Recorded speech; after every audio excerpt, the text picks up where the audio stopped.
ya Apotre Francis birahihwiswa yuko Vatican yashyizeho abo gutegura ushyingurwa kwe kuko ubuvuzi bahari abo bafite babasha kubona nimbubaho cyangwa utabaho.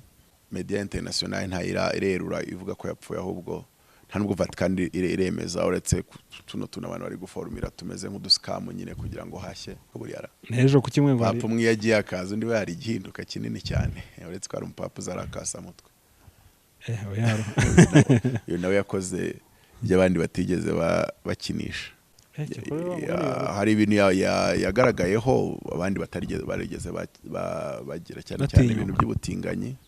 Icyo yabivuzeho nicyo yabitangajeho nta wundi mupapa wigeze agikora, ariko hari n'igihe biba biri kujyana n'ingengabihe ko katolike buriya mu bintu ishobora kujya inyuma na Anglikani ibintu ishobora kujya inyuma cyase ziri inyuma ariko zitarerura bikomeye ndetse byaba bikurenza n'ubutinganyi. Reka duhere kuri iki ngiki. Utekereza ko umutinganyi amaye amafaranga ngo nzamure urusengero rwemeye muri Kigali ntayafata?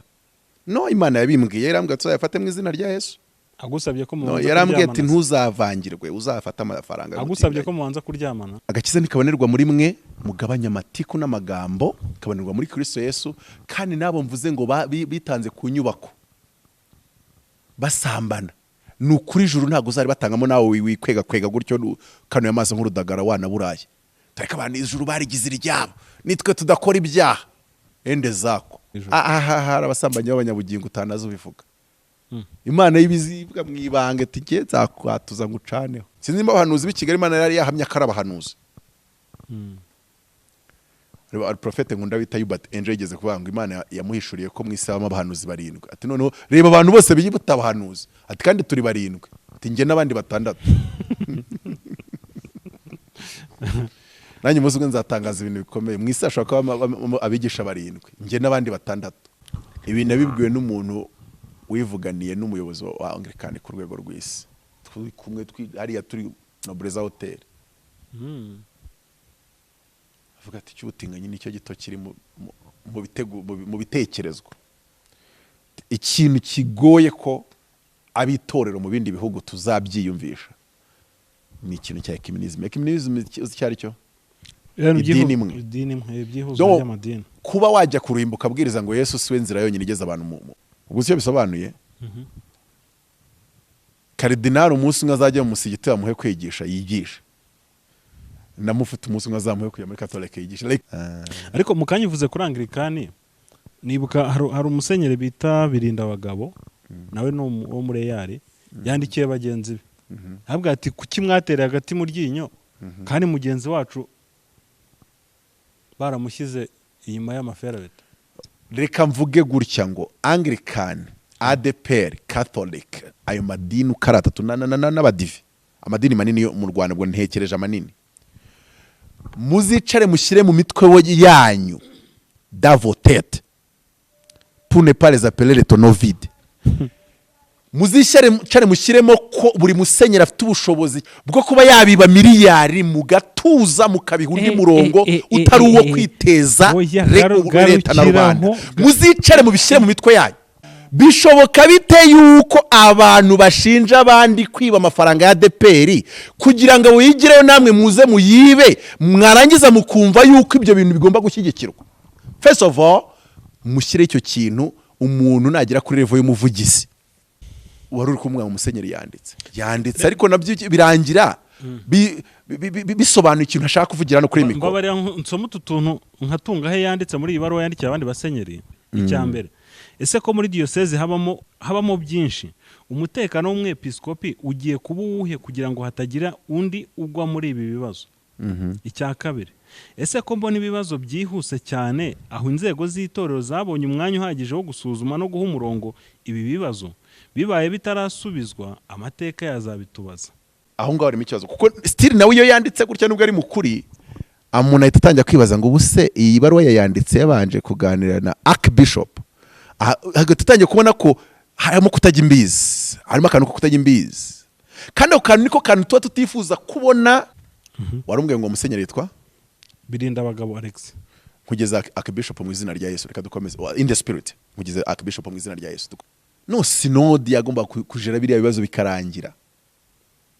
nta musenyeri uba hejuru ya sinode. Nanjye bikeya nzi ko sinode iremereye yagomba kujira biriya bibazo bikarangira. Usanga nazo ari bimeze nk'ibyo muri ADPR. Ibyo muri ADPR se niye impamvu uretse impamvu ubusambo. No, abantu birukanisha abandi ngo bibya ADPR kugira ngo nabo bayibe. Mu ijambo rimwe ryoroshye utazajya ugira ngo ni ibintu byinshi. Ntago ari ishyaka baba bazanye ngo ry'agatangaza. Sahora Tor urayizi uburyo yari yo yanavugaga mu ndimi. Itirilo seketeya tebagomba kugenda biyita ba bishop nkande we umuntu arwanya inda nini abitewe n'inda nini. Nyakubahwa musenyeri birinda abagabo rero ndaje mutangarize ngo abakristo banyu bazabimenyera bumve ko ari uko biri ari uko mwabaye ko ntacyo murushije aba ADPR cyangwa abandi. Gusa birababaje. Yes, reka nanya gusuza dukurikiye ku Isezerano TV ni byacu bakomeye cyane kubugarutse kuba natwe mwanya nk'uyu nguyu. Nagusuje kandi ngushimira kuba warahisemo iyicano kuri kamera kandi ntago ndi ngenyene ndi kumwe na Apotre Professor Mutabazi. Nishimiye kongera kukwakira ku Isezerano TV. Murakoze kunyakira nanjye ndanezerewe. Imana ibahe umugisha, Imana ibane natwe, mwuka Imana abe hano kugira ngo dusangire ibibasha kugira icyo bimara. Burya ibintu bigira icyo bimara kuko biri mu mwuka w'Imana. Uko byamera kose mu buryo bumwe cyangwa ubundi naho tutabona ko ari yari bigira umumaro nuko wabyarimo Imana. Yego. Apotre Francis ngo ararembye rwose ngo bashaka ko bateguye n'imihango yo kumushyingura. Ya Apotre Francis birahwihiswa yuko Vatican yashyizeho abo gutegura ushyingurwa rwakwe. Kuko ubuvuzi bahari abo bafite babasha kubona nimba ubaho cyangwa utabaho. Yego. Gusa ibyo ntibyakuraho yuko nanone bamubwiye kwegura ngakanga we yumvisha ko agomba gukomeza cyangwa se gukomeza kurwana n'ubuzima kiri muri iyo ntebe. Bitangaza bimwe kuri bimwe biratangaza ko yapfuye ariko media international ntayirerura ivuga ko yapfuye ahubwo nta nubwo Vatican iremeza uretse tuno abantu bari guforumira tumeze nk'uduskamu nyine kugira ngo hashye. Mu gitondo nanjye ariko biriya bifate nka birya byo mu gihe cyanuza cya nyakubahwa Mpyisi Pastor Mpyisi.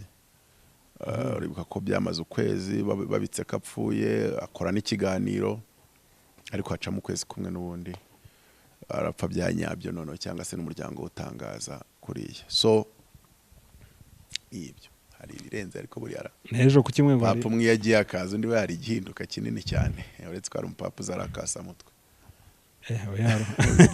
Yo nawe yakoze by'abandi batigeze bakinisha bakavuga gutyo kuko hari ibintu yagaragayeho abandi barigeze bagira cyane ibintu by'ubutinganyi.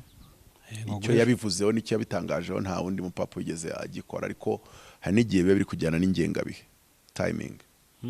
Akaba ari igihe kigeze kugira ngo Catholic yiprononce kuri iki niki ko Catholic buriya mu bintu ishobora kujya inyuma na Anglikani ibintu ishobora kujya inyuma cyase ziri inyuma ariko zitarerura bikomeye ndetse byaba bikurenza n'ubutinganyi. Ubutinganyi ntabwo ari ikintu cy'ikibazo cya danje. Tekereza ko ngese sari ifunguwe reka duhere kuri iki ngiki utekereza ko umutinganyi amaye amafaranga ngo nzamure urusengero rwemeye muri Kigali ntayafata. No, Imana yabimbwiye yarambwiye ati uzayafate mu izina rya Yesu. Agusabye ko mubanza kuryamana. Yarambwiye ati ntuzavangirwe uzafata amafaranga. Agusabye ko mubanza kuryamana. Ubwo iyo nindisije. Ariko kuza avuga ati ngewe rwose nduyu ndashaka gushyigikira ministry ndayishyigikira. Secondary utekereza ko nzajya njya kuri imbingirwa mbwira ngo ubutinganyi ni icyaha wese abukora atazi ko ari icyaha. Ni nkuko n'urugero umusambanyi yagwaye amafaranga ngo bakurusenya nturwubaka. Reka duhere ku rusengero rwa mbere rwubatswe n'amafaranga y'abasambanyi benshi. ADPR hariya ntuza. Hariya mu Gacinjiro. Kubera ikiza? Ugiye mu kaburondozi se? Uzabisengera ufate nk'amasengesho y'imisi 100 cyangwa 40. Ubaza Imana ngo amafaranga yagiye hariya. Nyereka y'abasambanyi. None se none se Imana barayanze. None se Imana yabikweretse se? N'urugero ngubaje barayanze. Ndi kwibaza n'Imana yarabikweretse. Ndi kwibaza n'Imana yarabikweretse. Oya tuve ku byo yanyeretse. Hari nabo niyizi byanyabyo. Bayatanze menshi byanyabyo. Banabikora hari ababareba gutya byanyabyo. Ubwo subwo byo nabyo binsabe ngiye mu mwuka. erega itorero ni nk'ibitaro, harimo abarwayi. Si ngombwa ngo dutunguye urutoki cyangwa uriye. Kubwira urundi rwubatswe n'amafaranga abasambanyi benshi se. Nuruhe? Paruwasi ya Gatenga. Kahoda. Ariko byo ntumbazaho nabikuye kubera ko icyo gihe namenye amabanga y'akazi. Ntangiye kuvuga ahubwo ubikura he? Aho namenye amabanga y'akazi, ariko ubwo nshatse kwereka ngo nimba aho habiri bimeze gutyo, ahandi se bimeze gute?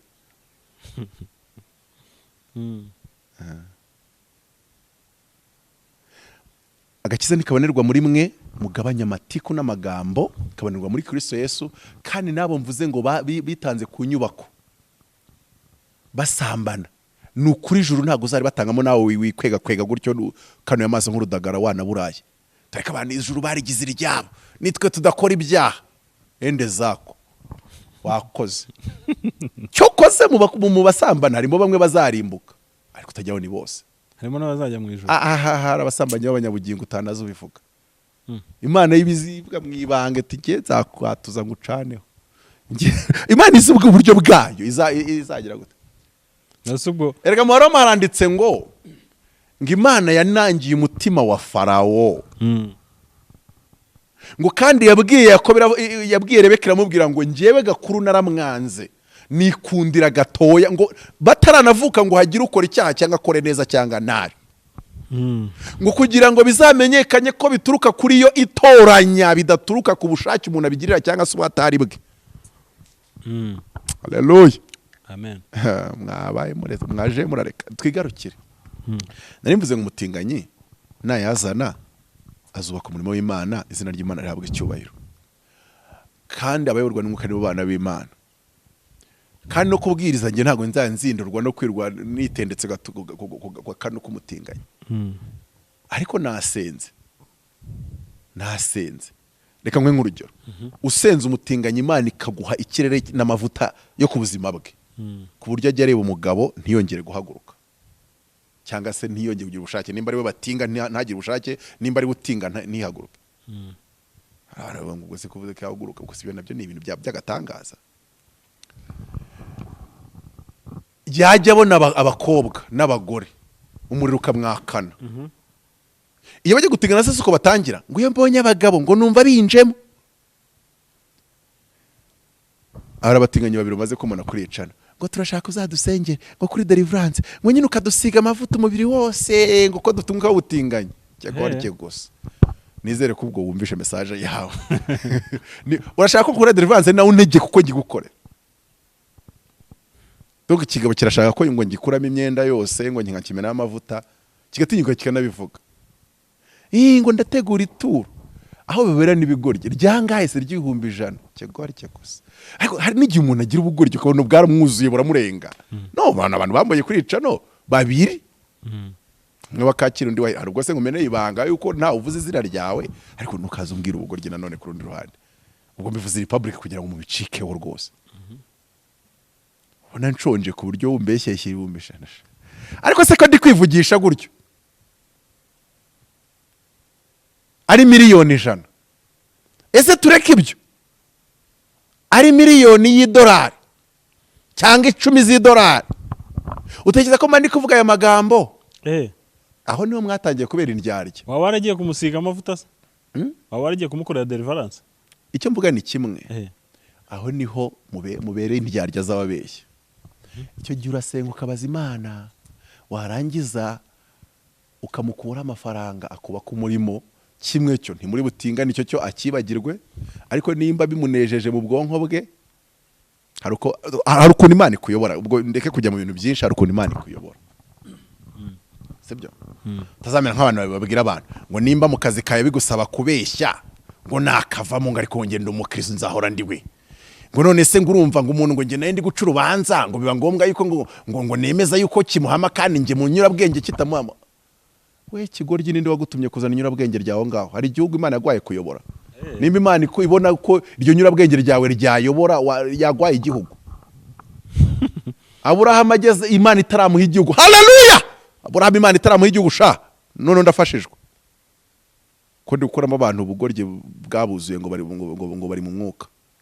Imana itaramuha igihugu yaravuze ati Sara ni mushiki wanjye, ariko reka Sara ni mushiki wanjye. ariko imaze kumuha igihugu akiciyemo cya Kanani, ubwo ndivuga binyuze mu rubyaro rwe, ntabwo arakeneye kuvuga ko Sara ari mushiki we. Ariko utarabona igihugu, umva ukuntu yavuze ngo nageze mu gihugu cya Egypt ngo nitegereje, kuko Aburahamu Imana yaramuhamirije ngo Aburahamu n'umuhanuzi. Sinzi niba abahanuzi b'i Kigali Imana yari yahamya ko ari abahanuzi. Ari profete nkunda wita Yubat Angel yigeze kuvuga ngo Imana yamuhishuriye ko mu isi habamo abahanuzi 7. Ati noneho reba abantu bose biyibata abahanuzi, ati kandi turi 7, ati njye n'abandi 6. Nanjye muzi nzatangaza ibintu bikomeye mu isi, ashobora kuba abigisha 7, njye n'abandi 6. Iyo bigeze ku kwigisha buriya nanjye mba numva ko ndi mu matware. Ndi mu matware kabisa. Ariko twigarukire. Haleluya, ndikumva Imana. Ariko reka ntangaze nk'ibintu bikomeye. Nk'umuntu ushaka gusuzugura Mutabazi, wavuye mu bintu urimo busy ukamusuzugura bitararenga. Koko hakimo green light. Abashoferi bose bazi ko ugenda itara ry'icyatsi ritarazima. Please gerageza usuzugure bigishoboka. Ako nakarenze imbere ahangaha sahawe. Kabiri, ndatangariza umuntu wese wanyiriyeho yuko Imana nikora. Ndi mu buvumo bwa Duramu nimba ntarigeze mpakubona. Ningeri Girugari, ningeri Betelehemu, sinzabona isura yawe urimo wisesatsetsa. Ntago bizakora. Kandi woko yahaha ninkwaba yavuze ninkwakitangariza ati ngiye nimba ntarakubonye ku murindi sinzakone mu rugwiro. Yaba avuze nabi. Yaba avuze nabi. Murakoze. Noneho rero atwite tugenda mu bintu bikomeye cyane. By the way, naraye mwiyere ko naraye nsenga byatare. Naraye nsenga muri no bisi ndumva nshaka gusenga. Naraye mu bintu bya Besige cyane. Rero reka mbe ndangije agatopic narinzanye kavuga ngo Imana igituyoboza umwuka wayo. Twari dutangiye kwa Apotre Francis. Apotre Francis, Papa Francis, Apotre Mutabazi, Papa Mutabazi, byose ni kimwe nuko abantu bafite amatiko yabarenze n'ubwenge buke. Ariko by the way n'ubunyedini nani mvuga ngo ibintu bikomeye yego ADPR uzaza arya kukinza rya ADPR. Ndabakunda cyane ADPR mu izina rya Yesu. Mushubwanyu ndamukunda. Hallelujah. Ushinzwe public relations, Imana igwaye miliyari nanezerwa umuntu w'umugabo ndagukunda cyane. Muri Imana. Ariko ibintu byo kutubeshya yuko kandi madina sambana mwe mudasambana bagiye kuba kurankinga madina sambana. Hari igihe umwanya wa mbere mwawutwara mugabanya amatiku dusenga Imana dukizwe. Tugere igorogota. Ibintu byo kozanisha mwabeshya abantu kera ntaraza. Wapi? Andiko ngo bose ni bamwe mu mahanga yose. Uyubaga kuri byo gukiranuka iramwemera. Kandi buri muntu wese abe uwejejwe muri ryo. Naho ibindi byose byaba ari ukwirata, inkozi mvuza imiringa. Byaba ari ukubeshyana. Ariko reka mbabwire. Erega no gukiranuka bibonerwa mu kwizera kubwo gusenga n'ijambo.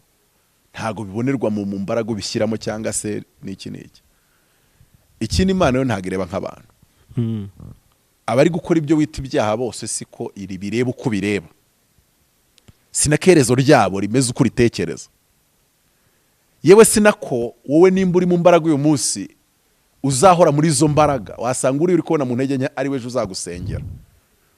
Yego. Ari nawe uzakwatuza, ari nawe uzakorondora mu izina rya Yesu.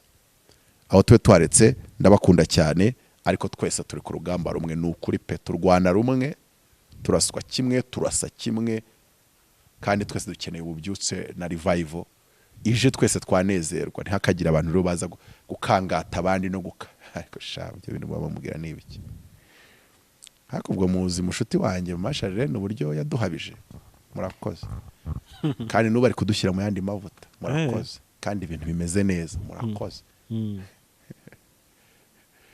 Uko izina rye ryari ryanditse mu gitabo cy'ubuginga cyiza, ni nako n'uyu munsi ryanditsemo. Ntago hari ukuntu byageze hagati ngo bihinduke. Iyo niyo Mana rero. hari igihe uri mu bintu ikakureba igahita kuwakwigisha papeti ko umuntu ufite amashagaga menshi ufite ishyaka ryishisha ritarimo ubwenge kanze ngo utere isomo rya ujye ku murongo wige. Imana igiyemera ko abantu batsindwa kugira ngo bige guca bugufi. Nimba ari ikintu nabonye buri muntu wese akunda icyubahiro, buri muntu wese guca bugufi sibye. Guca bugufi ubyigishwa n'Imana kuko yagucishije bugufi cyangwa se yakwigishije guca bugufi. Kandi guca bugufi rimwe na rimwe biragoye kubyigira ngo unasomye ijambo ahantu ngo rinyigisha guca bugufi. Oya, hari ibintu Imana iguhuza nabyo wamara kubyitegereza bikagutera guca bugufi.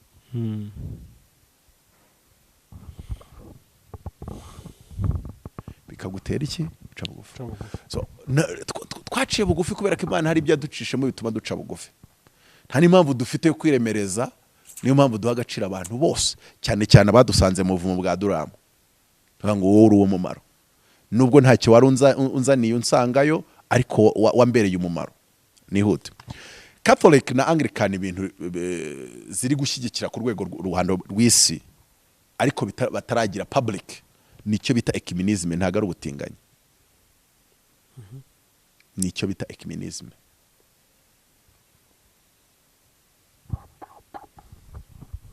Ibi nabibwiwe n'umuntu wivuganiye n'umuyobozi wa Anglican ku rwego rw'isi. Turi kumwe hariya turi Nobleza Hotel. Avuga ati cy'ubutinganyi nicyo gito kiri mu bitekerezwa. Ikintu kigoye ko abitorero mu bindi bihugu tuzabyiyumvisha ni ikintu cya ecumenism. Ecumenism cyari cyo idini imwe ibyihuza by'amadini. Kuba wajya kurimbuka abwiriza ngo Yesu siwe nzira yonyine igeza abantu ku Mana, kandi byo bikaba biri muri doctrine simwe mugira ngo zarike na zarike zabyadukana. Iyo mbareba igihuru kizabyara igihunyira ndakimenya. Byaje bahita baba banyambere. Twashyizeho itsinda rizajya rikurikirana umuntu wese ubwiriza ko Yesu Kristo ari we nzira n'ukuri n'ubugingo, nawe ujya kwa data atamujyanye, kugira ngo ni sowanyu wabyanditse muri Bibiliya. Ariko hari inkundura yo kurwanya uwo murongo. Muri iyi ndi mirongo ngo ntacyo twaye abadayimoni n'abazimu. Donc barashaka kugira ngo bavuge ngo inzira yose umuntu ahitamo ajya ku Mana yamuhesha ubugingo, mugende mwigisha gutyo. Ubwo cyo bisobanuye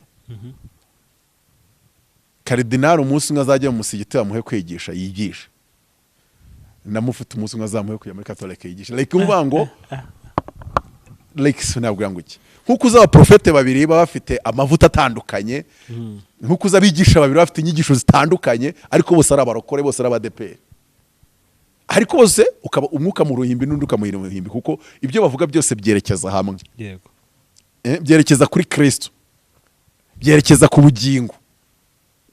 Niba bifatana no bakabishyira mu myizerere, ababahayi nabo bameze, reka dufate abahindu donc bakavuga ko imyizerere yose igana ku Mana. Icyo nicyo bita ecumenism. Ngiye birankanga iyo numvisha umuntu uri prominent preacher barimo bamubaza ati uvuga iki kuri ibi? Ngo nyine ngo nibyo bahisemo, ngo ariko nanjye nahisemo ibi ngibi. Ngo ntacyo navuga kuri biriya, ngo njye nahisemo ibi ngibi. Ndabona ngo iyi nzira nahisemo niyo nahisemo, ariko n'abariya buriya bahisemo iyabo. Ntubashe kubwira abantu ngo iyo nzira iragana mwirimbukiro. Ibyo ni ecumenism. Icyo tube tugisimbutse. Papa aruhukire mu mahoro. Aruhukire mu mahoro atarapfa. Ese ntiyarwanye intambara nziza, ntiyarinze ibyo gukiranuka, ntiyatangaje ibintu bikomeye ku batinganyi. Reka none azakomereza aho yaragereje. Hari icyo bitwaye se? Ariko mukanya uvuze kuri Anglikani, nibuka hari umusenyeri bita Birinda abagabo, nawe no wo muri yari yandikiye bagenzi be. Avuga ati kuki mwatereye hagati mu ryinyo, kandi mugenzi wacu baramushyize inyuma y'amaferabeta. Yabandikiye basaba ko bakora iki? amateka azabitubaza ibi bintu muri yabaye bashaka ko bazagira gute bamufashe kuburana amusure muri gereza ko waranavuga ati ntago tuzi ikibazo mu by'ukuri gihari kuri uriya mugabo. Ubwo uzi iryo jambo yavuze icyo risobanuye rirakomeye, ntabwo yagombaga kurivuga nawe nubwo ari mukuri, ndamushyigikiye ariko ntabwo yagombaga kubivuga cyangwa be public. Uzi impamvu? None se yafungishijwe nande ko atifunze? Ninde wajyanye ibizibiti, ninde wagiye kugira gutya na gutya? Ninde utarabihaye umurongo byane n'abagiye mbabwira giramo inama? Abwata amateka ibi bintu azabitubaza. Reka mvuge gutya ngo Anglican, ADPR, Catholic, ayo madini ukaratatu n'abadive, amadini manini yo mu Rwanda, ubwo ntekereje amanini, muzicare mushyire mu mitwe yanyu davotet pour ne pas les appeler les tonovides. Muzicare mushyiremo ko buri musenyeri afite ubushobozi cyangwa se afite ubuhuru, ndabyita gwita ubuhuru bwo kuba yabiba miliyari mu gatuza mukabiha undi murongo utari uwo kwiteza leta na rubanda. Muzicare mubishyire mu mitwe yanyu. None ko leta zo zizi kubishyira mu mitwe yabo ko ari umuntu zubakiyeho zishingiyeho yakiba miliyari zibireba zigakomeza. Buri musenyeri preserve the church, murindi mukumbe amafaranga nibiki? Buri musenyeri niba miliyoni n'amafaranga se mwarakoze mwarahinze ngo aboneke si ukuyatura. Nubijyana muri sanse y'amakoperative n'ibiki leta iravuga ngo aya ni amafaranga y'abaturage ngo ari kujerwa nabi, nabwe ngo ni igihugu mu kindi, ni leta mu yindi, mwikemera ko bisohoka ngo bigere muri izo nzego. Rero nibishoboka izo nzego ahubwo zizaze ko bashinja ubufatanyacyaha. Urugero, none se ko leta iyo hari watuye ubusambanyi kandi ubusambanyi bugize icyaha kinafungirwa, ko kitaza kubwira ngo duhe report tujye kumufunga? Hari impamvu ibyo bintu uvuze ngo yabinyaturiye spiritually, nanjye ndabigenza mu nzira iri spiritually cyangwa spiritual, sindabisohora ngo mbijyane muri leta agomba kubihanirwa. Muzaba mugize neza, ariko nanone mwongeye mushyiraho na mekanizm ituma iyo miliyari atajya kwitwara bitarahabwa umurongo. Ariko naho byaba Bishop inshuti yanjye ninde? Uyu mushuti wanjye noza uyu wazanye impinduka nziza muri ADPR sha, bashumba bakaba baguwe neza. Bishop Rwagasana, Tom Rwagasana sha, ngi yaraturera tumaze yaratwibye, yego yabagize gute? Niwe wazanye impinduka se nziza. Yagize gute? Numva leta imucaginze amafaranga atarenze miliyoni 20-15 ngo hazishyura 7 ngo nahazishyura imwe ngo nazishyure 3. Sibo mana 0 n'umwere. Nane ababona hari n'igiterane kimwe mwakoze mukamwa mikoro ngo bari ugifungura mumusubiza icyubahiro cye. Yaratwibye. None se urukiko rurangije ntubwari bibona, mwabirebye mu mwuka noneho. Bishoboka bite yuko abantu bashinja abandi kwiba amafaranga ya ADPR kugira ngo wigireyo namwe muze muyibe, mwarangiza mukumva yuko ibyo bintu bigomba gushyigikirwa? First of all, mushyire icyo kintu umuntu nagira kuri level y'umuvugizi, mushyire system ituma atayatwara mutarabibona ngo miwe umurongo. Ariko naho yatwara miliyari, cyo zena narenza miliyari mutangire kubiba. Ariko no kuko erega bisenya itorero kuruta ibyo mugiye kugaruza mu rukiko. Sinimo muri kunyumva. Ndakubwiza ukuri, inzego z'igihugu zivuze ngo n'uwatwaye ibihumbi 15 wese tubishyizemo imbaraga zo kumufata nk'uko dushyiramo imbaraga zo gufata uhirika ubutegetsi. Buri wese watwaye 15 zamubona kabiri. Umuntu wavuze ngo agiye kwica babi bose ngo nabeza ntiyabasize. Rero nimba mudashobora kwigira ku buryo andi amareta n'amaguverinoma agera politique interne, agera systeme zayo, wari uri kumwe mu musenyeri yanditse ariko nabyo birangira bisobanuye ikintu ashaka kuvugira no kuri mikoro. Mbabari nsoma utuntu nkatunga he yanditse muri ibaruwa yandikiye abandi basenyeri. icyambere yanditse ibintu byinshi ariko reka nsome izi ngingo bimbwira ndaza kuguha ikindi kiganiro cyo kwa Besigye reka iki kintu kivaneyo kirangira. Nkimara kubyumva nibajije ibibazo byinshi ari nabyo nshaka gusangira namwe banyakubaho ubwo arabwira abandi basenyeri. Icyambere, ese ko muri diyoseze habamo umutekano w'umwepiskopi habamo byinshi, umutekano w'umwepiskopi ugiye kuba uwuhe kugira ngo hatagira undi ugwa muri ibi bibazo?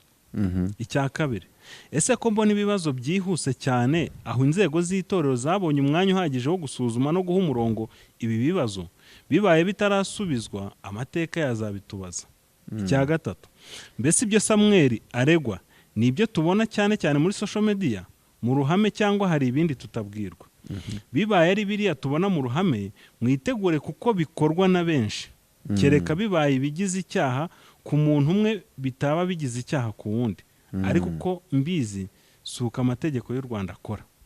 Icya kane, none se ko umwepiskopi ari uwa diyosezi nayo ikaba ihagarariwe na sinode, uru rwego rwamaze kumenyesha abo rwamaze kumenyeshwa abo umwepiskopi wabo ari n'ibyo afungiwe? Aha mfite ibibazo byinshi ariko nzabibaza mu gihe gikwiriye. Icya gatanu, ese banyakubahwa mugiye kumusura no kumuba hafi muri ibi bihe bitoroshye, none se abagore bacu bagiye kuturuta babe hafi Jackie bamusure kandi bamufate mu mugongo bamusure, nuko hari aho bagiye bakora photographe. Gatandatu, ubwo nyine yibazaga ko abagore babo ari bo bagiye gusura umugore mugenzi wabo bo batazamusura bo babe babaruse nyine kandi. Gatandatu, none se ko Samweli nta bihano by'itorero tuziye yari yashyirwamo tugiye kumufata dute ari ubu no mu bihe bizaza? Karindwi, twebwe nk'abepiskopi tugiye kubana no kwizerana dute? Ese itorero ryo ritureba turifitiye ubuhe butumwa? Ibyo ni ibintu birindwi yandikiye. Inama bakoreye mu Bugesera abo bepiskopi bose yandikiye, ibyo yari bibabwiye cyangwa wenda yarabivuze babirengaho cyangwa se yarazi ko bitazagera aho ngaho kuko byakozwe ibyo bitaragerwaho? Sinabwiye se ngo ibyo avuga ni ukuri. Rero uwo mugabo wanditse ibyo, icyambere ntiwagomba kubyandika cyangwa se ari kubicisha mu nzira uzi neza yuko bitazigera. Nk'urugero ukayandika ukayigira ifoto ukayohereza ariko ako n'umuntu ayireba rimwe gahita igenda. Tukareba niba ari undi mu bishop urayifata akayifotora nka bya bindi nabonye bafotora umuntu yatanze ikintu adashaka ko bakibona, noneho wowe urashaka kugifotora ngo ukigumane. Aho ngaho harimo ikibazo kuko still nawe iyo yanditse gutya nubwo ari mukuri, umuntu ahita atangira kwibaza ngo ubuse iyi baruwa yayanditse yabanje kuganira na Archbishop, hagati utangiye kubona ko harimo kutajya imbizi, harimo akantu ko kutajya imbizi, kandi ako kantu niko kantu tuba tutifuza kubona rwose. Uretse ko no muri Katolika twarabonye yuko hari abantu bakazidari bamwe batemeranya na musenyeri nako na papa rimwe rimwe, ariko bikagira limite bitarenga, burya nabyo ntacyo bitwaye. Kandi twagiye tubona Paulo ngo acyahira imbere y'abandi agacyaha uwitwa Petero.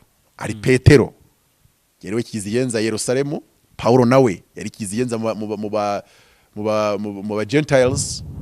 Uribuka yuko buri diyoseze ifite ubuzima gatozi, warubizi urabyibuka? Reka rero mvuge muri ubu buryo. Warumbwiye ngo musenyeri yitwa Birinda abagabo Alex. Kugeza Archbishop mu izina rya Yesu, reka dukomeze in the spirit. Kugeza Archbishop mu izina rya Yesu, dukomeze. That mindset, abantu banyumva neza icyo ndi kuvuga, that mindset deserve to be an Archbishop. Yes, that mindset, iyo mitekerereze. No sinodi yagomba kujera biriya bibazo bikarangira. Nta musenyeri uba hejuru ya sinodi. Nanjye bikeya nzi ko sinodi remereye, yagomba kujera biriya bibazo bikarangira. Inama y'episkopi yagomba kugenda ikajera biriya bibazo bikarangira. Biriya bintu yavuze ngo bose barabikora. Sinigeze mbigukomoreza ndi kubwanishaka ibyo kuno kuko abasenyeri ba Anglikani tuba tuzi uko babayeho nuko ibintu biri managed. Tuzi na autorite bagira. Ako kakana yashyizemo ngo twese turabikora.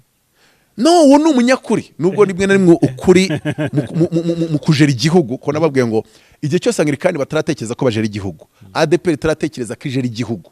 It's a nation called the kingdom of God. You must deal with it as dealing with a nation. Akandi kantu gakomeye yashyizemo aho ngaho niho hakomera. Ibyo avuga ni ukuri, ariko ikibazo muri gestion y'igihugu uko kuri nako hari igihe guhindukira kukaba inkota ya mugi impande zose. Ikibazo byamaze kugera muri leta yo yamaze kumushyikira, nta kindi wakora, nta kindi, kuko iragufata nka koperative. Hari umuntu wacunze amafaranga y'abaturage nabi impôt entre kire twabwira uti ibyo bintu rero muri gestion interne ni ibintu tujya tubikora, kandi iyo umuntu wenda tubona yarengereye dushobora kumugaruza, ariko biragoye leta yamushyikiriye kuko leta yamaze kugerayo, ntabwo bagomba kubikora bitarajya. Nicyo kintu yabajije sinakikubajije. Ibi bintu nibyo bamushinja gusa. Nge nonge n'indi jambo ndavuga ngo harimo ikibazo cya sécurité nationale tubimenye, nubwo mutabari ikintu nubwo cyari ikintu mutatubwira, ariko mukatubwira ngo hariyo n'ikindi mutatubwira, kuko biragoye. Nicyo nahinje ngo umuntu akantu yagizaga ngo yafashe ibeni ngo zitwara umucanga ngo dusanga ngo zimwanditseho. What is that? Nibyo bibaza ati nibyo tubona muri social media gusa cyangwa hari ibindi biri behind. Nawe yakibashijeho ngo isoko ngo ry'amagi. Ariko aka kantu yashyizemo akantu kabi, ngo ibyo tubona muri social media bivuga ko nabo batabibwiwe ko mugenzi wabo agiye gukurikirana. Wowe babona ibyo muri social media byonyine, ariko cyaba ari ikibazo gikomeye ku ruhande rumwe. Ariko nanone ni urabizi nimba buri diocese ifite ubuzima gatozi se, urumva nyine ariko bafite Archbishop ariko muri coordination ya diocese zose, ariko ntabwo yamenyesha buri diocese ibintu nka agomba kubanza kumenyesha diocese zose, nubwo buri diocese ifite ubuzima gatozi. Aba bishop bagiye kubana bate na nyine urumva ni ikibazo. Ubundi babanaga bate? Ubundi se bari supposed kubana bate? Bazazibwira iki? Nacyo yakibajije. Icyo kuzibwira cyo reka mbigusobanure muri ubu buryo. Hari ibintu bibiri nge nababwiye. Ibi bintu byo guhagarika amatorero mu Rwanda biramutse bidafite impamvu ya sécurité nationale, Imana yamanuka mu ijuru ikavuna umuntu. Icyo cyo c'est sûr. Gusa nzi neza yuko bifite impamvu ya sécurité nationale. Nge mbizi neza ko ariko bimeze, mbizi neza, umutima wanyu nyemeza ko ariko biri, nubwo batabitubwira openly like that. Ariko ubikoze ubyibwirije nta yindi mpamvu nk'iyo ngiyo iremereye, akajagari ntabwo gakwiye gucika. Impamvu yo guca akajagari gusa ugasabota Imana, impamvu yo guca akajagari gusa wawisabose Imana niwe yajagaraza aho tuba twaritse. It's an hypothesis. Ibintu bigomba kugira umurongo, bigomba tujye no ku cyo Anglikani rero na kiriya kintu cya Bishop Samuel kitarimo impamvu ya sécurité nationale ya yindi nyine utabwira abaturage, bikaba ari biriya nyine twabonye muri media nk'uko uwo mu Bishop yabibajije. Ntacyo baba bafite babwira itorero. Kabiri, n'amaturo yagabanyuka n'ibindi byafekita itorero mu buryo bubi cyane, byafekita itorero mu buryo bubi cyane. Ese uyobora igihugu ukamenya ko umudamu wawe perezida akorana n'imitwe y'inyeshyamba, wazinduka ugiye kubitangariza igihugu? Wabigenza ute? Wamujyana kuri RIB?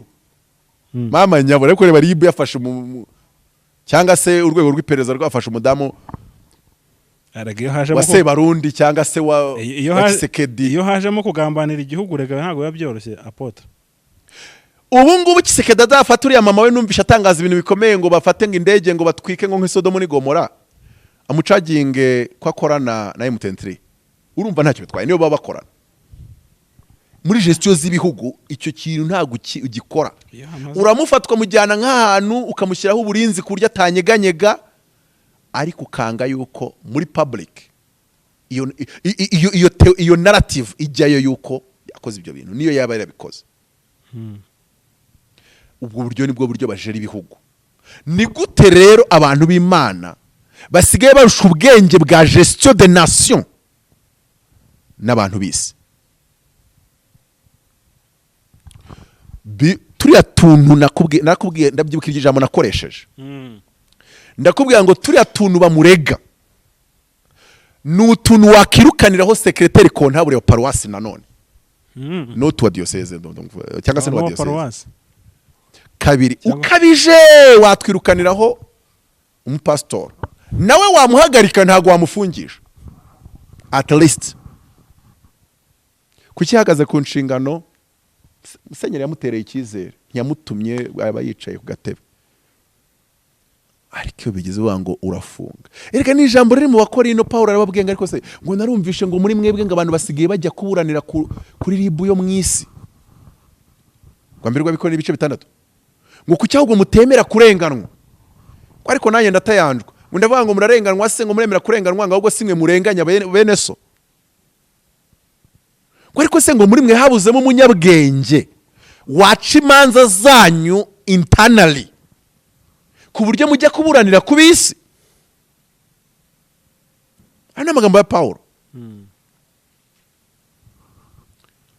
ku ruhande rumwe hakorwa iki ni ikibazo gikomeye uretse ko ni ikibazo gishoboka yego ni gute navuga ngo ni ikibazo gishoboka so hakorwa iki rero nabyo ubwabyo birakomeye kuko akarenza umunwa karushya amagara icyo ukora cyose wumva ko ushaka gukemura ibibazo nk'iyo letter yari nziza ariko yageze ite muri media kubu igera ite kuri wowe ingera hite ibirimo byo ni byiza ariko ikibazo byagombye kuba byaravuzwe icyo gihe kera kabiri nk'urugero byagomba kuba byaravuzwe atarafatwa na RIB cyagiye baba bamuhagaritse none nkibaza ukuntu nyiro kwandika iyo letter na wakererwa icyo gihe cyose ataratumiza inama atarasaba ko bishop katumiza inama atarakora lobbying asura abamusegeri bose abasabe ngo dureka dusabe ko habaho inama yacu y'umwibanga y'umwihariko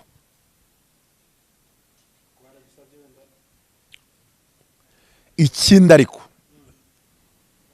nimba harimo izindi mpamvu batabwira public kuki batazibwiye abo basenyeri bagenzi be noneho bityo hagira n'ujya kugira uwabaza kuko wazi ko hari indi mpamvu atavuga kagira gute ariko nanone hari igihe wasanga nka bishop atize ibanga ryabo wakaba yiyizeye ko yaribika nkawe kame buriya ntibazakubeshya amadini nk'ari amanini ujya kuriyobora hari vetting yabayeho donc byizewe yuko wakipinga secret ariko avuga ati iri secret ndamutse nyishyize mu bishop 10 nabangaye cyabangahe nta wamenya iri bugarukire reka mvuge ngo ifungwa ry'isengero uriya mu bishop nizere ko hari impamvu ariko gusanga ntazo bimeze nk'ibyo muri ADPR usanga ntazo ari bimeze nk'ibyo muri ADPR byo muri ADPR se niye impamvu uretse impamvu ubusambo no abantu birukanisha abandi ngo bibya ADPR kugira ngo nabo bayibe mu ijambo rimwe ryoroshye utazajya ugira ngo ni ibintu byinshi ntago ari ishyaka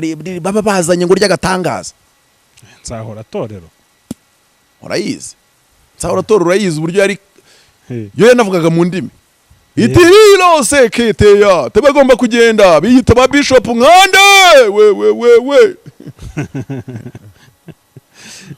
ntago byoroshye so umuntu arwanya inda nini abitewe n'inda nini aho turabizi babana nabyo donc ugasanga nta mpamvu yariri inyuma ifatika ikomeye ariko bagakora ibintu bikomeye nk'aho baje gutabara igihugu kiri kurindimuka ariko nyine Imana ije turengera ariko mvuge gutyo birambabaza zinambwe cyaje bitangira umwana birambabaje bari bafite inzira nyinshi babicishamo ziri diplomatique babawe bikarangira neza bikagenda neza yego ariko sibyo bakoze ibyo kubwira abakristo bo ntabyo bafite nejo ntabyo bazagira umubishop namubwira ngo mugiye kuba mu KDPR bayeho neza ADPR abakristo babimenyereye ko abayobozi babo bahirikana nyine baramenyereye ko kandi uhiritse ahirika ashinja mugenzi we ko yibye nawe azanywe no kwiba abakristo barabimenyereye hariya ruvuze ngo nibyarinda ni rwarinda birinda abagabo ni musenyeri wa diocese ya Gahini imwe muri diocese zikomeye nyakubahwa musenyeri birinda abagabo rero ndagira ngutangarize ngo abakristo banyu bazabimenyera bumve ko ari uko biri ari uko mwabaye ko ntacyo murushije aba ADPR cyangwa abandi gusa birababaje ariko sinzi iyo ikintu kigiye kuba ari ubwa mbere abantu bakabicara bakabanza bakareba se koko iki kintu tugiye kucyemerera. None se hariya urajya kureba wibaza ngo musenyeri n'icyo ashira ukabona nturi kukibona. Amagi, iryo soko ry'amagi yarayazanye, yego yarayazanye. Amagi yarabonetse rero yego ku giciro se nyine n'ubundi kijyanye n'icyo ku isoko nta nubwo igiciro gikubye gatatu ngo igiri rya 200 riba riri 1000 ako gusa. Ese muri kumva agaciro k'itorero, muri kukumva? Ese basi mugerageze gutekereza ko umusenyeri twamugeranya na ministri mu gihugu. Ministri mu gihugu kuri miliyoni 10 bapfa kumutembagaza gutyo gusa, ariyo mpamvu yonyine. None reka tuvuge ngo ari wa ministri uri gukora neza, uri kwesa imihirwe, uri gutuma ibintu bigerwaho.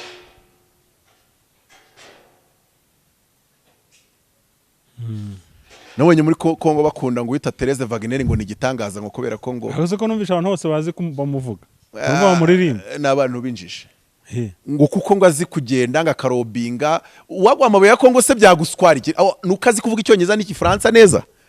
None se ubwo yaba atabivuga nindi bakuzana umusemuzi namwumva, ariko numva abantu bose bamuririmba. No, kumuririmba n'ubujiji bwabo, n'ubujiji bwabo. We aragenda kuko ari igihugu kitamabuye ahakomanze yose bagakingura.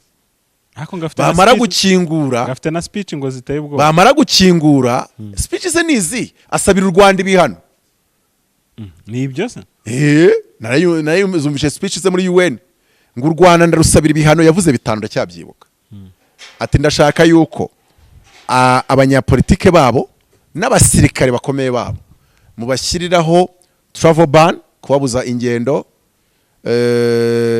sanctions nyine ziri financial n'ibiki amabuye aturutse mu Rwanda yose agaragara ko aturutse mu Rwanda, cyane cyane zahabu na coltan ntiyemererwe gucuruza ku isoko mpuzamahanga. Ndacyabyibuka ibyo bintu bitanu yasabye muri UN Security Council, ndabyibuka. Ikindi asaba yuko u Rwanda rutegekwa gukura ingabo zarwo muri Kongo. Cya gatatu, bindi bibiri ni ibihe? Bindi bibiri ni ibihe ariko ntubisha bamuvuga rwose nkavuga nti so ariko ubwo nishatse kwereka ngo tuvuge yuko mu mboni y'abanyekongo Therese Wagner Kayikwamba ni ministeri wa mbese indispensable ukenewe cyane w'umusaruro ntagereranywa. Bamenye ko Therese Wagner yibye miliyoni y'idolari bamujyana muri Libo yo muri Kongo. Ubwo se wabutekereza gute? Hari ibintu ugomba kwiga kujera mu mutwe wawe ukareba igikwiye n'ikidakwiye. Ese bwo wanasanga bikwiye, inzira yo kubyemplementinga ni yihe?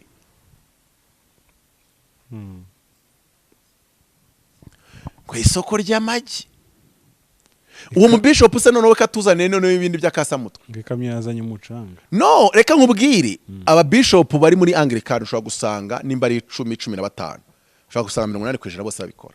Bisa nabi yavuze, ariko niko yavuze n'ubundi yavugishije ukuri. None se twebwe ntidufite amasambu ya diocese usanga wenda uhinzemo imboga usarura mukajya kurya iwawe mu rugo, ariko ubizi kuri ya samba ari ya diocese atari yawe.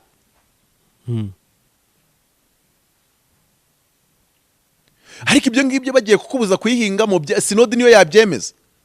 None se abantu bigeze bagaragaza ko sinodi yemeje yuko isoko ry'amagi, narabikubwiye byose ibintu bijya kuza nababwiye. Sinodi yigeze yemeza ngo zira sambu ntizigomba gukoreshwa n'umwepiskopi, ritegetswe yuko zigiye gukoreshwa na gutya arangije bagaragaza yuko yasuzwe imyanzuro ya sinode. Hari bihari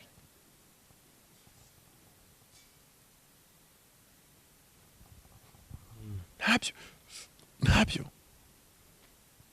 gusa. Nanone byamaze kuba nanone iyo baruyije duhita tubona yuko hari ingerence muri administration yanyu, kandi nabyo ubwabyo si byiza, nabyo ubwabyo ntago byakabaye. Nuvuga ngo mpuze murunga bangabo ibarwa ni nziza ariko ntiyagomba kutugeraho.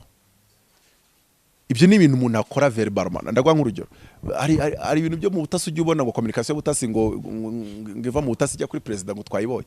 Hari ibintu bakora verbalement akagenda personal akabimubwira nk'ibi bintu yagomba kwifata yabyanditse, ariko akagenda akabibwira umusenyeri wa mbere akabibwira wa kabiri mu ijwi. Ako yavuze ko yababuza rero yabyanditse wenda hari ntago yabonye inama ibahuriza hamwe icyarimwe ngo ariko yagomba gufata imodoka bafite vewite zaruzi ko abasenyeri kubandikira kwa ko nababuze wari ubizi yuko abasenyeri bangirikani bose bafite vewite bose nta n'umwe utayigira ba yagomba kwatsa vewite agashyiramo igitoro cya diyoseze akagira kuwa mbere akagira mpaka no kw'icyangugu kuko mbona kubabona bitanyoroheye umenya bigiye kuba ngombwa yagombaga gushaka umushoferi akanga ngo njyewe mission ngiye gufata niyo kureba abasenyeri bose mbasanze aho bakorera niba yari afite akazi kenshi gatuma atava muri diyoseze nyangwe ngo umutasi ashobora kuvana message muri Amerika aje kwiha umuntu mu Rwanda aho biri ngombwa ntanace ku kibuga cy'indege akagenda atega imodoka kugira ngo azagezeyo message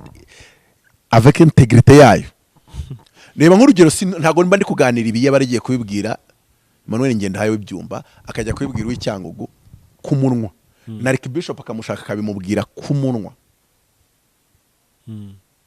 still narababwiye ngo mwigire ku bihugu uburyo byitwara none by'umwihariko uburyo byitwara iyo biri mu ntambara bitwara rikibiki ese buri kosa ryose ribaye bajya kubijyana kuri side judiciary mwibugireho mwakaba rimwe mu bigisha ubundi itoro ryakabaye riyoborwa ku buryo abanyapolitike baza kubifatira amasomo ntekereza ko abanyapolitike bafite ibyo bakigira kuri Catholic n'uburyo iyobora ibintu byabo nako ibihugu bishobora kwigira kuri Catholic n'uburyo inzego zayo n'uburyo bajera ibibazo interne ariko nandi matorero na ADPR n'abandi bakagombye ko bafite uburyo imiyoborere yabo yenspire imiyoborere ya leta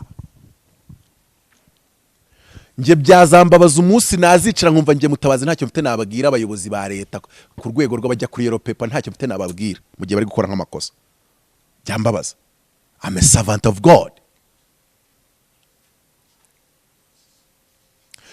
Imana yabwiye rya jambo nakubwiye Aburahamu amaze kuvuga ko Sara mushikiwe Abimeleki aramufata amuha n'inkwano Aburahamu umugore baramukwa aramujyana ngamugira umugore bagiye kuryama Imana ifata inkota irayimanura uwo mugore n'umugore w'abandi wandese ko Aburahamu yabwiye kare mushikiwe kandi unambwe ati subiza umugore w'abandi n'umugore w'Aburahamu undabwira Imana atariko niwe wankoshesheje nge yambwiye kare umukobwa ari mushikiwe nakoye ntago namufashe ku ngufu Imana imusubiriramo ngo wowe ubwawe nurongora uwo mugore ndakwica kabiri ngiye kumanuka igihe cyo kwica cyo n'igihano cya kabiri cya mbere cyo nagishyize mu bikorwa ntaraza umugore wawe namugize ingumba ntazongera kubyara abaja bawe bose nabagize ingumba n'abagore b'igihugu cyose nabagize ingumba kubera uwo mugore Sara ufasha subiza umugore Aburahamu Imana yangije iramubwira ngo nurangiza gusubiza umugore w'Aburahamu kuko Aburahamu ari umuhanuzi haleluya ariko kuko Aburahamu ari umuhanuzi arasengera igihugu ubwo bugumba buveho autorité burya y'abahanuzi abantu bayikirenza uzi ko n'ibintu Imana yavuze yemerera gusa umuntu witwa umuhanuzi kuba yabikuraho Imana yaravuze ngo izanye mu gigrama amezi 3 niyo n'imisi 90 ku bwa Dawidi yabaza abantu arangije yica 23 mu munsi umwe inzovu ni 3 Dawidi asubira imbere y'Imana Imana amubwira ati wayobye ibintu twamaze kwemeranya nge nawe tukemeranya yuko mu gigizama amezi 3 byakurwaho gusa n'umuhanuzi genda ushaka witwa God prophète personnel wawe umubwire niwe wenyine ushobora gutuma icyorezo kiva mu gihugu kuko namaze kuvuga icyakuraho imvugo yanjye ni kimwe it's a prophet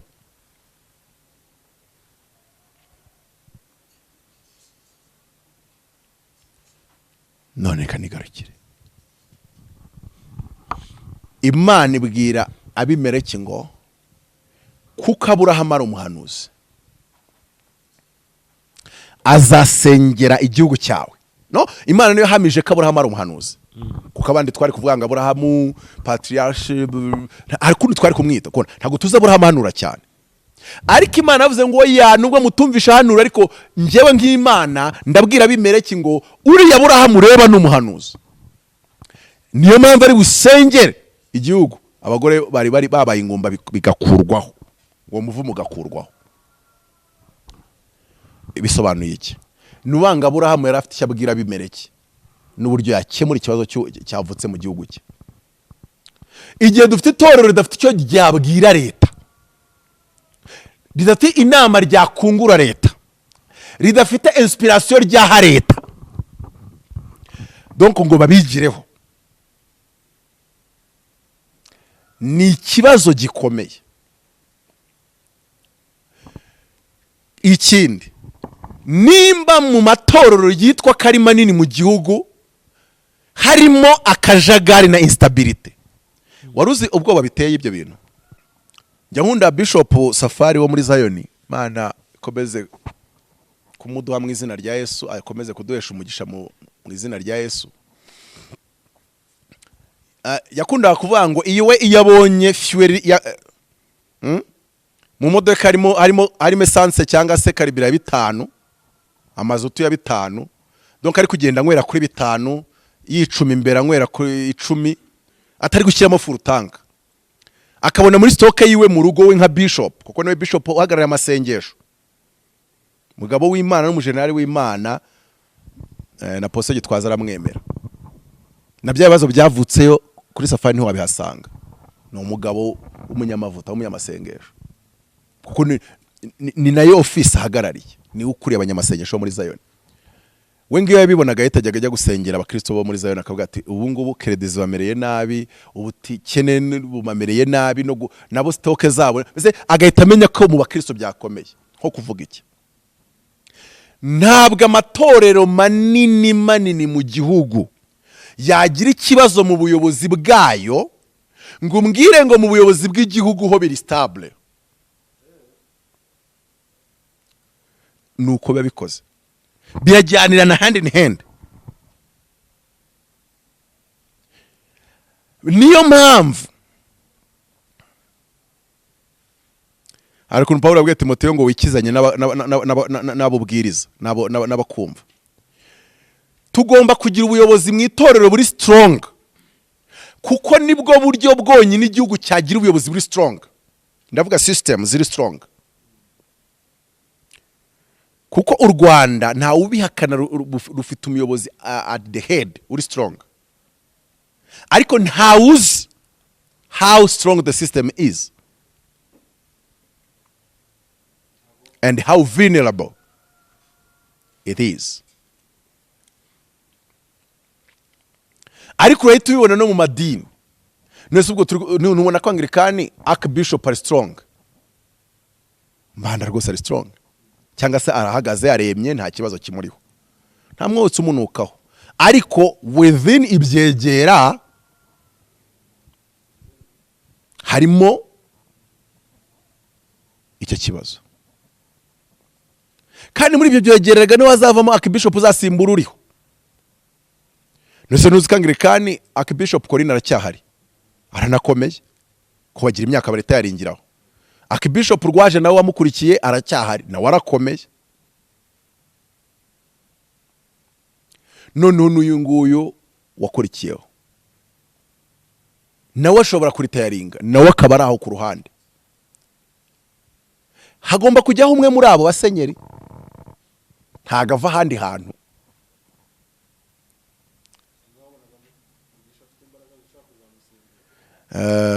Byagorana kubera ko Mugisha yarajemo vuba, kandi Anglikani barisereye, ntago bajya bakorana n'umuvubuka cyangwa ujejo mu gitondo.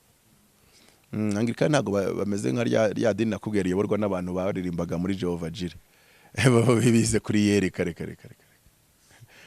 hayobora bize kubw'ababirigi samani. hayobora umuntu umaze aho ngaho imyaka na nyakaka. None se kankubwire, ufasha umuntu wari uri muri Jehovah Jireh, sibyo? Sina Université Nationale yizemo ni iyerika muri yo bireka. Noneho uyu muntu yayoboye paruwasi imyaka ingahe? Note cyangwa se ndayiyoboye wenda imyaka 2 ngo yantora. Uyu muntu yayoboye ururembo ryari? Ibibazo bivuka byaba munonoka yarahari. Nibyabanuza bivuka yarahari. Rekada. None se bye rekada. Uzimo yandi magambo. Uyu yaba umwagenti mwiza w'urwego rubashinzwe. rwaronde rushyiriraho abantu Rayon Sport iyo yananiwe kwiyobora ariko ari mwe mwamwitoranyirije naseka nkarambarara. Paul yavuze ngo iki se umwepiskopi agomba kuba yujuje ibiki nyibutse ariko jye nyibutse aho ngaho yavugaga umwepiskopi nandwo yavugaga umuvugizi yavugaga umwepiskopi ubwo no kumuvugiza ubikobe kabiri yavuze ngo agomba kuba atari umunyarukone kuri uriya mushumba se umunyarukone twaraganiye pe uzaza avuga ikindi is the coolest man I know udakunda ibisindisha vivure umugabo w'umugore umwe icyo kivivure harya ibindi ni ibihera ngagomba kuba afite ubwenge bwo kwigisha nacyo kivivure ngagomba kuba udahindutse vuba ako kantu gakiraho question mark wivuga udahindutse vuba ntabwo muze ko akijwe vuba aho byari kumwe episkopi ariya turivuga umuvugizi urabona ko umuntu uza kuba umuyobozi agomba kuba amaze igihe kirekire in the system azi system kwikora agomba kuba amaze igihe kirekire in the system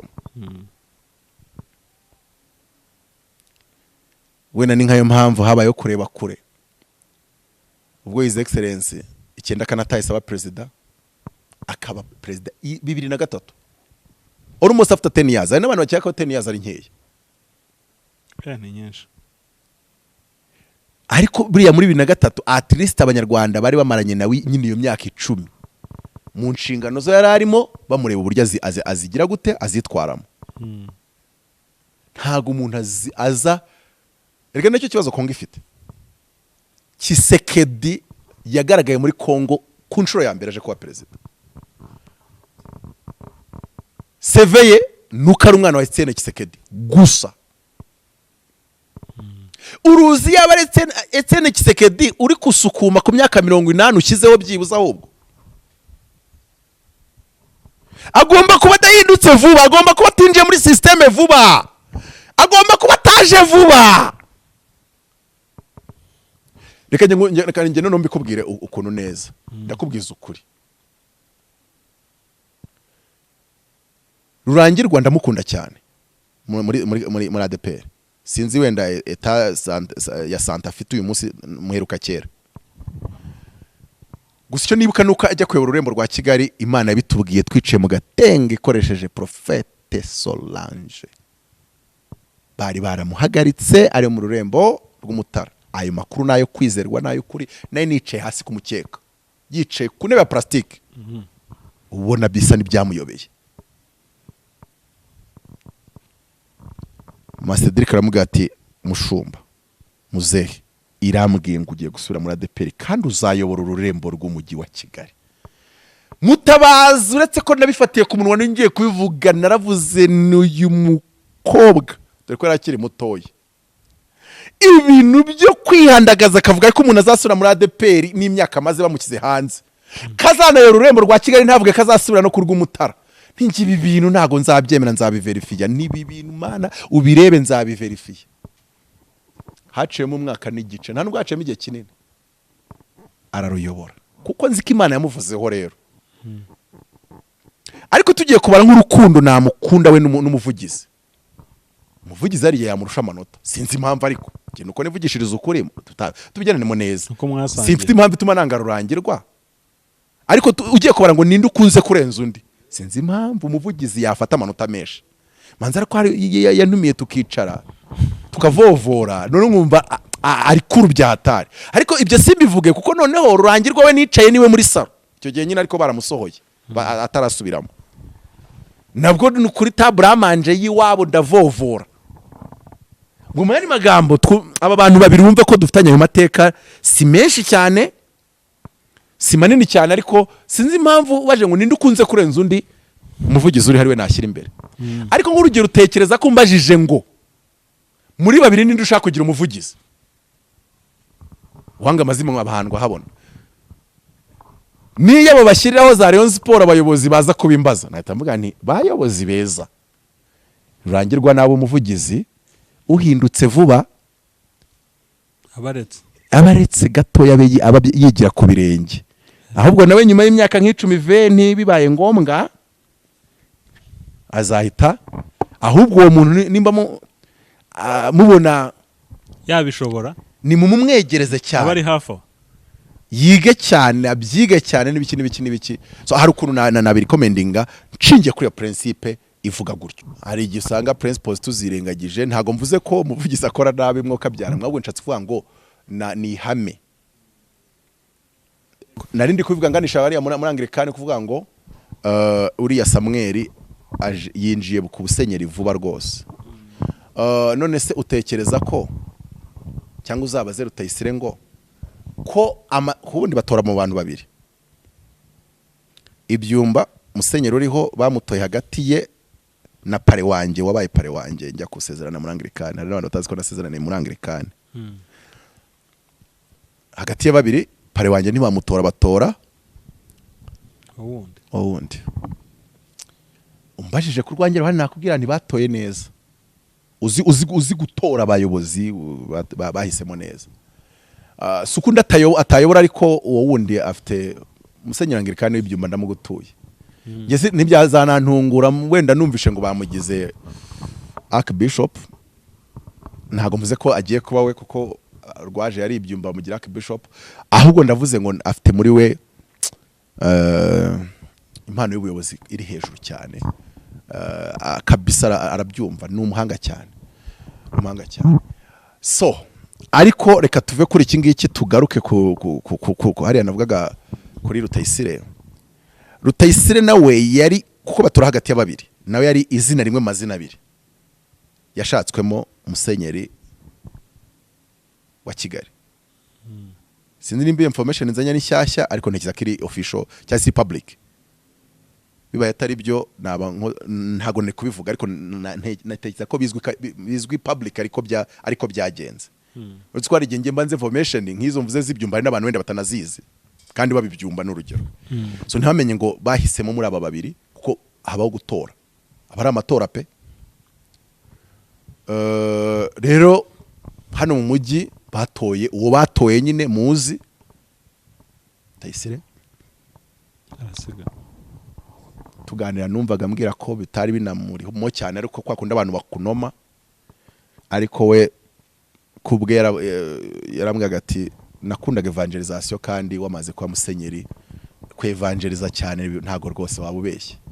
Musenyeri ajya mu bintu bya administration gusa, donc ntagaruka katavuga, ntagaruka katigisha, ariko buriya donc nkazino nyigisha abanyarwanda babonye za Rutayisire akaza ku YouTube akagira gute iyo abamusenyeri mwari kuba muzibuze cyane. Iyo tukemeranye mwari kuba muzibuze. So ubwe yashimaga Imana yuko byagenze uko kandi ko hari ikimana yamuganirije imubwira impamvu itemeye ko ajya kuba musenyeri. Ariko nari nshatse kwereka ngo nk'urugero batoye utekereza ko bashingiye kuki. Kandi hati ifite erema, ariko reba ahantu ubu ufite Rutayisire ukavuga utoya dufite inderema tubona ishobora yashobora, ariko urumva urwego bariho bari ku rwego rurenze bafite erema ziri foru nyinshi. Bagabo bize aba docteur kandi benshi, kandi noneho barambye muri system. Sinzi ni muri kubikikira, barambye muri system avec 2 PhDs, barambye muri system. Uriya mugisha yaravuye kwiga muri Amerika. Nge ntekereza ko ikosa rya mbere bakoze ariho barikoreye. Nta kuntu umuntu ava gukora doctora muri Amerika ngo yitumuzana mu busenyeri mushyire hafi. Uko i Kigali banze kubikora kuri Rutayisire, bagombaga na hariya kwanga kubikora. Bagomba kureba umuntu ubaye urambye muri system kandi yiyamazanyije cyase bamutoye hagati ye n'undi muntu wari urambye muri system. Ayo makuru yangezeho. Ariko wasanga izindi kareta tarazifite nanone aho ngaho ntahajya cyane. Yo mvuga ko bintu ntazi neza, mvuga ibyo nzi nkababwira ibyo nzi, ibyo ntazi havuga ngo ibyo mba mvuga ni attitude educatif, ntago ari wangu mfite information interne zituma making a certain judgment.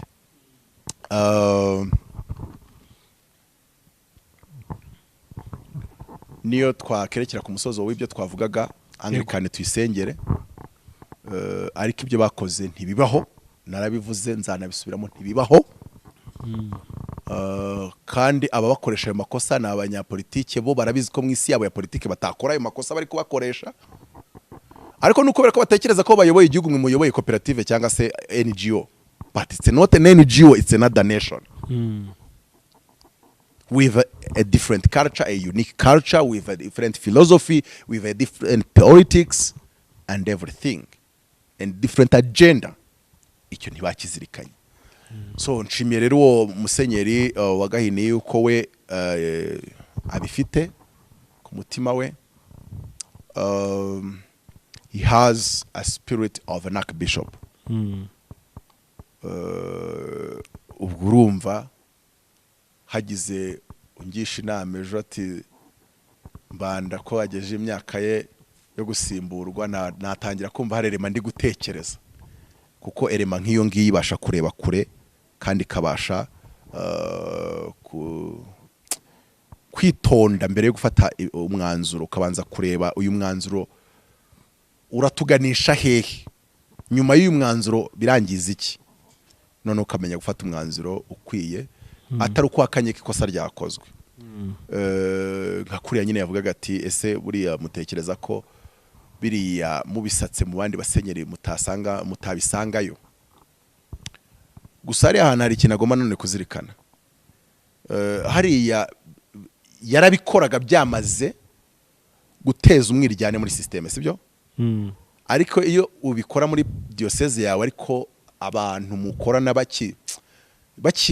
bakikumva, sinzi ko nabyita, ni nka bino byo gutinda ku butegetsi. Iyo umuperezida atinze hari abakristo n'abantu bayoborana muri systeme akaba byumva, ngene simbyinjiramo, bitangira kuba ikibazo niyo waba urengejeho umwaka umwe, systeme yose kabikureba gutya ikwasamiye. Donc byamaze gutangira gusa nibishwanisha systeme, none n'abaturage nabo babirakariye ku buryo bajya no mu mihanda. Icyo gihe ubugomba kumenya ko ari igihe cyo kugira ngo wigireyo bagusimbure. Like ntago abafomera mu buyobozi. Ubundi ikintu ugomba kwirinda no kumva ko hariho fomera na format. Buri kintu cyose gikora bitewe n'igihari, nabo uyobora nuko batekereza na stage mugezemo na challenge mufite. So hariya harimo twishi Anglikani kwisengera gusa bafashe umujyo wa ADPR, nabivuze kuva na mbere hose utari mwiza. Sinzi nimba wenda barabonye ADPR bishimishije uburyo ibintu byabo bihora, ubuyobozi bwose bukagenda uko bugenda, uko tubona bugenda. Sinzi nimba barakoze wenda sondage ngo bamenye uburyo bya affect abakristo, nk'ukuri ya musenyeri yavuga ati se tuzabwira iki abakristo intama, tuzazibwira iki? Mbese ubwo naheze mu rungabangabo, kuko iyo lettre birimo ni ukuri nanjye ubwanjye bw'ibyo navuze, ariko nanone uburyo yatugezeho ntago mbushyigikiye. Umuntu ufite vewiti n'umushoferi atitwara ashobora kuzenguruka abasenyeri bose kabasanga iwabo mu rugo, akabasomera iriya baruwa verbalement, akajya kureba archbishop akamubwira verbalement, yarangiza bose agasiga basabye ngo duteranye inama turebe icyo twakora, turebe umurongo twabiha. Reka mfate nk'urundi rugero, amaze kubikora nk'uko mbivuze verbalement, wenda tukajya kubona igikorwa kivuga ngo abasenyeri bose bo mu Rwanda bagiye gusura bishop, kandi biyemeje yuko rimwe mu kwezi bazajya bamusura bose nta numwe ubuzemo in person. Kuko kuba afite ibibazo abazwa n'ubuyobozi ni kimwe, ariko kuba ari umushumba mugenzi wacu ni ikindi, tugomba kumuba hafi. Bashaka kugira uko bayiformira kandi bikaba neza in case abatarimo impamvu ya secrétaire national. Kuko ibintu birimo impamvu ya secrétaire national niyo waba uri mama niyo waba uri papa, ndakurekura ndakunda kwigarika rwose. Yego, reka dushimira abadukurikiye. Nshimire na rya jambo yavuze ngo impamvu tutabwirwa, nawe urumva ko yakomeje kuvuga. Kandi umusenyeri afite access kuri information nyinshi, buriya nubwo yavuze gutyo ngo ntabwo twamenye, hari izabaragiye abona ariko akabona inzira zibonyemo si zero official. Kamemu amenya amakuru ya hariya, abandi basenyeri barahamagarana kuri call bakavugana, bira unofficial nyine bino umuntu ahamagarana na kolege we, akagira buri wese akagenda asa n'umuha piece of information afite. Ariko ibyo byose dusengere hariya icyo bakoze narakubwiye ngo gishobora kuba ari ukuri aricyo, ariko uburyo bagikoze bukaba atari bwo rwose. Ari nacyo cyo uwo musenyeri yavugaga ati iyo babitubwira tukamenyeshwa impamvu tutabwirwa, ese nk'abasenyeri ntitubyumvire muri media, bashobora gutumizwa mu nama i Kigali gusa kese ari kuvuga ngo duhabwe update kuri dossier ya Mugisha. Ese na mbere yuko bamushyira mu maboko tubita kumuha satani, kuko nanzi kubundi biba ku bakristo bisanzwe. Ariko nyine urumva na mbere yuko bavuga ngo bagiye kumuhindoringa mu maboko ya leta, inama y'episkopi ikaba yarateranye bakabiganira bamuheje barangiza bakavuga ati turabyemeje, wenda bigatorerwa barindwi bagatora yuko bamuha ribu, wenda batatu cyangwa batanu bagatora yuko icyo gihe nta n'uwagira ingingimira ko yavuga ngo nubwo ntari mbishyigikiye ariko twabiganiye twese turi kumwe, ndetse abatoye yuko ajyanwa muri ribu ni 8 muri 12. Donc biri fair enough. Natsinzwe democratically kuko nakubwiye ko amatorero adashingiye ku muhamagaro nk'uwa Zion, wenda umuntu yumvira minembwe ijwi. Ayo matorero ibintu byinshi babikora nk'ikimina cyangwa se nka democracy. Ibigisha barabitorera. Yerusalemu ngo bajya kuvuga iby'inyama zaterekerejwe n'iby'ubusambanyi n'iki ngo barabitoreye. Inama barangije gukora inama barabitorera. Umubare w'abantu benshi wemeza ko aho ngaho rero abantu bagomba kubyumva, donc uburyo bijyana hand in hand.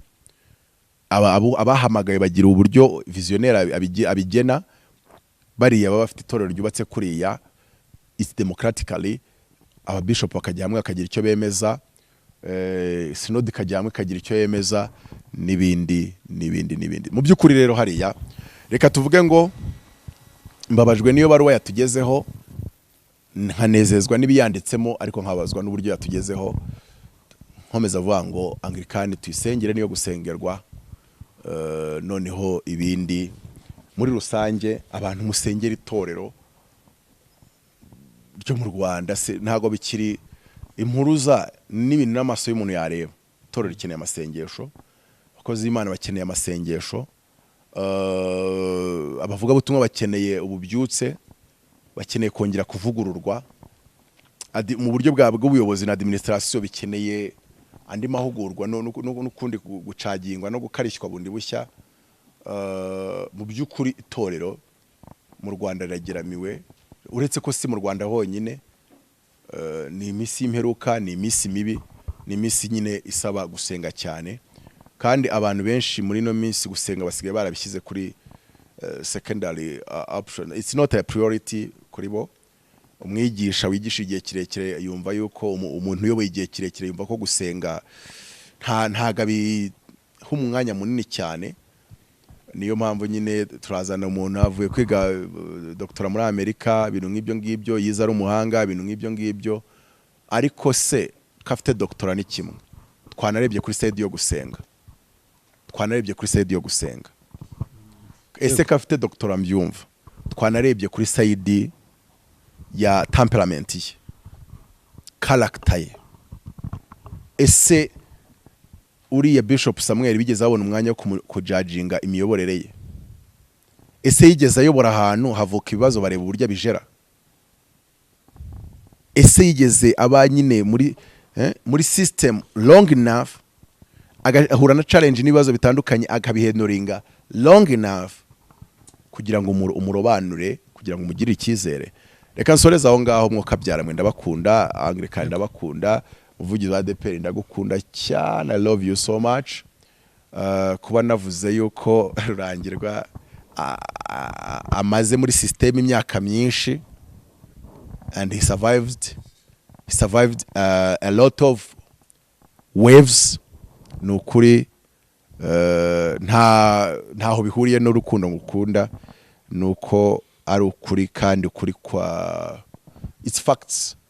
Nimba turi kuvuga Bibiliya ngo agomba kuba udahindutse vuba, utayinjiye muri systeme vuba, nabibonaga nk'urugero rwiza rwo gutanga, kandi nzi ko twaraganiye n'umwe intellectuel utaba offended nabyo.